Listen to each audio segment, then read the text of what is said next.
दोस्तों, आज के इस एक्सप्लेनर में हम राज्यसभा के इस नए और बेहद दिलचस्प पॉलिटिकल चेस बोर्ड को डिकोड करेंगे। हम मैक्रो पिक्चर से शुरू करेंगे, स्टेट्स के माइक्रो बैटल्स को समझेंगे और आखिर में देखेंगे कि ये सब फाइनल नंबर्स को कैसे बदलता है।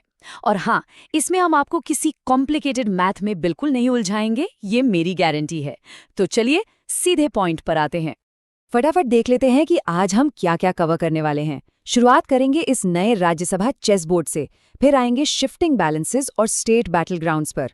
उसके बाद बात करेंगे वीआईपीज की उलझनों की, टीवीके की नई एंट्री की और आखिर में समझेंगे कि नई राज्यसभा एग्जैक्टली कैसी दिखने वाली है। तो शुरू करते हैं हमारे पहले सेक्शन से, द राज्यसभा चेस बोर्ड, यानी वो सीट जो इस वक्त सीधे तौर पर दांव पर लगी हैं। 26 यानी 26, इस नंबर को ध्यान में रखिए क्योंकि यही आज के एक्सप्लेनर का कोर है। देश भर के 12 अलग अलग राज्यों में इन 26 सीटों के लिए चुनाव होने वाले हैं, जिसमें 18 जून को होने वाले कुछ अहम बाय इलेक्शंस भी शामिल हैं। ये कोई छोटा मोटा इवेंट नहीं है, ये काफी बड़ा इवेंट है जो कई स्टेट्स के पॉलिटिकल डायनामिक्स को पूरी तरह हिला के रख देगा। अब आते हैं हमारे दूसरे सेक्शन पर, शिफ्टिंग बैलेंसेस। चलिए देखते हैं कि अभी क्या स्थिति है और आगे एग्जैक्टली क्या होने का अनुमान लगाया जा रहा है।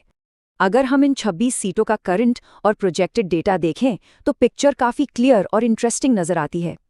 देखिए, एनडीए के पास फिलहाल इनमें से 18 सीट्स हैं, जो अब घटकर शायद 17 रह जाएंगी।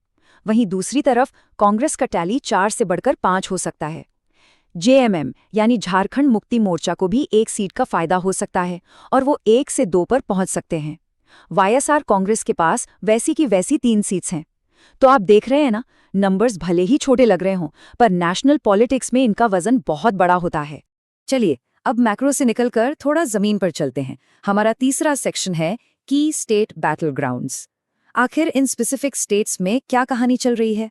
कर्नाटका और गुजरात, अगर आप इन दोनों राज्यों को एक साथ देखें तो बिल्कुल एक डे एंड नाइट वाला कंट्रास्ट दिखता है। कर्नाटका में जहां कांग्रेस को 3 और बीजेपी को 1 सीट मिलने की उम्मीद है, वहीं गुजरात की स्थिति बिल्कुल अलग है। वहां बीजेपी पूरी 4 की 4 सीट्स जीतने जा रही है और इसका सीधा सा मतलब ये है कि गुजरात से राज्यसभा में कांग्रेस का अब एक भी रिप्रेजेंटेटिव नहीं बचेगा। राजनीति की भाषा में कहें तो ये कांग्रेस के लिए एक ऐतिहासिक शटआउट होने वाला है। अब जरा मध्य प्रदेश और राजस्थान की तरफ चलते हैं। यहाँ का हिसाब किताब बड़ा सुलझा हुआ और बिल्कुल एक जैसा लग रहा है।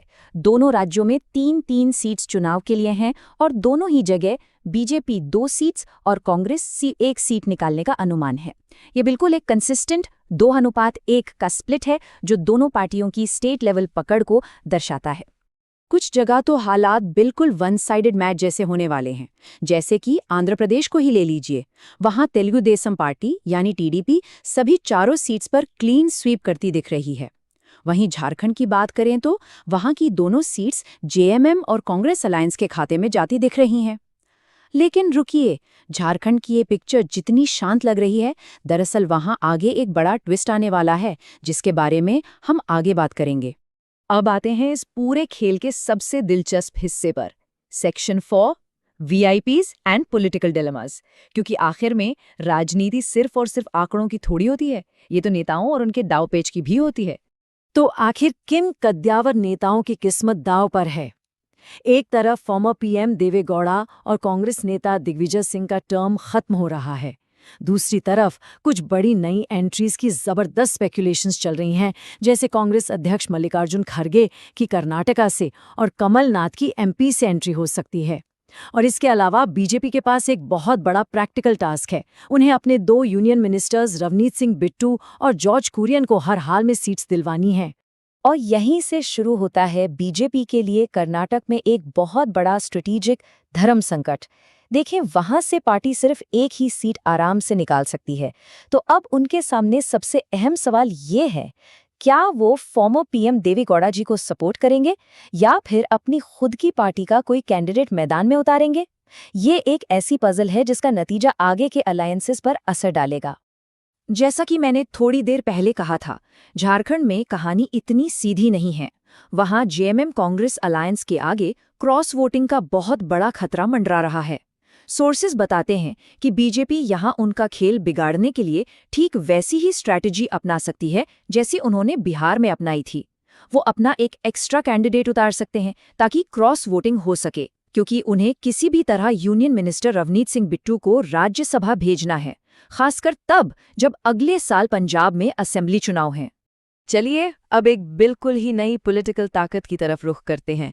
हमारा 5वां section, the entry of TVK. अब ये ध्यान से सुनिएगा, क्योंकि ये इस पूरे एक्सप्लेनर का एक बहुत ही बड़ा हाईलाइट है। तमिलनाडु के चीफ मिनिस्टर सी जोसेफ विजय की पार्टी टीवीके, इनकी राज्यसभा में एंट्री होने की उम्मीद की जा रही है। कहा जा रहा है कि टीवीके न्यू दिल्ली में आसानी से अपनी एक सीट हासिल कर लेगी। नेशनल लेवल पर एक इस तरह की ब्रांड न्यू पॉलिटिकल फोर्स का आना सच में एक बड़ा गेम चेंजर साबित हो सकता है। लेकिन यहाँ एक बहुत बड़ा टेक्निकल कैच है जिसे समझना जरूरी है। आमतौर पर राज्यसभा की टर्म 6 साल की होती है, राइट? लेकिन नहीं, टीवीके और एनसीपी के अजीत पवार फैक्शन को जो सीट्स मिलने वाली हैं, वो दरअसल बाय इलेक्शन की सीट्स हैं, जिसका टेक्निकल मतलब ये है कि इनका टर्म पूरे 6 साल का नहीं होगा, बल्कि स्ट्रिक्टली 2 साल तक ही सीमित रहेगा। ठीक है, तो इन सब लोकल और वीआईपी बैटल्स को देखने के बाद फाइनल ओवरऑल पिक्चर आखिर कैसी दिखती है? हमारा आखिरी section, the new upper house. 444 seats वाली इस राज्यसभा की ओवरऑल पिक्चर अब कुछ ऐसी दिखती है। एनडीए इस वक्त मजबूती से 149 सीट्स के आंकड़े पर बैठा है।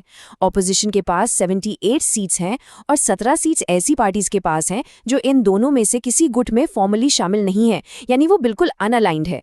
ये आंकड़े हमें देश की राजनीति का एक बहुत बड़ा सच दिखाते हैं।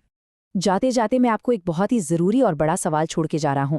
जैसा कि सोर्स रिपोर्ट्स बताती हैं, डीएमके ने इंडिया अलायंस से अपनी सपोर्ट वापस ले ली है। तो अब आगे क्या?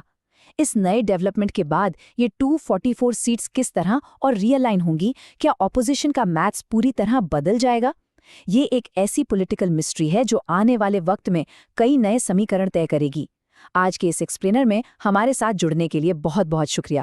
लाइक करो, कमेंट में अपनी राय दो, शेयर करो और हर ट्रेंडिंग अपडेट के लिए ट्रेंडिंग सबको सब्सक्राइब करो। लो,